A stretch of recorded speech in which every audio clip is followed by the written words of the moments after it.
Side. Well, I hope you're doing well today.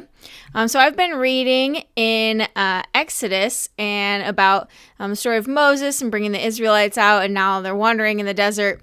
But going back to the moment when Moses is at the burning bush and God calls him to deliver the Israelites, you always hear how he makes that excuse of not being well spoken, but I realize there's this like pattern of his questions and objections, and he has several of them. It's not just that one. And every single time he does, right, God has a response to him. So first he says, who am I that I should go to Pharaoh? And the Lord says, I'll be with you. He has a response to it. And then he says, well, what if they ask me about you, like this God, and they say, what's his name? What should I tell them? I'm not going to know what to tell them. And God gives him an answer.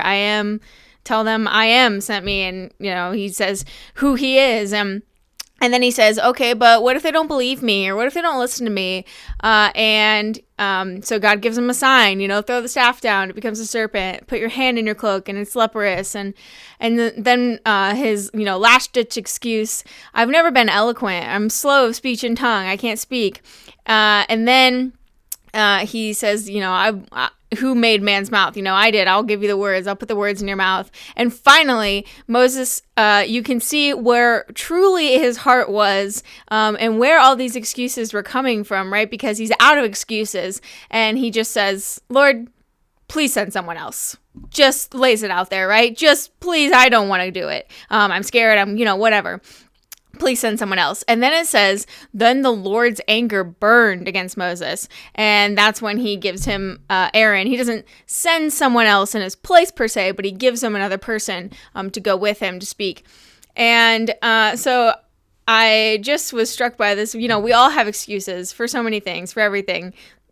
And God has a response to every single one of them. If he's telling you to do something, there's no excuse that's going to get God to change his mind. And if you finally get to the point and just say, I just don't want to do it, actually, then his anger is going to burn. And I don't want to be in that spot. So it got me thinking, what's my excuse? What's your excuse?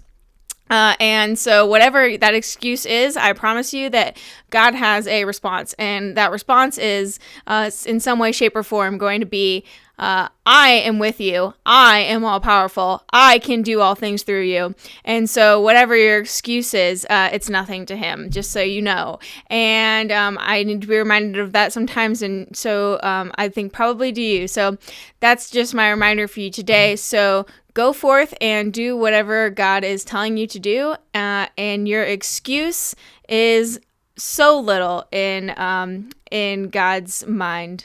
And yeah, that's it. Love you guys and see you next time.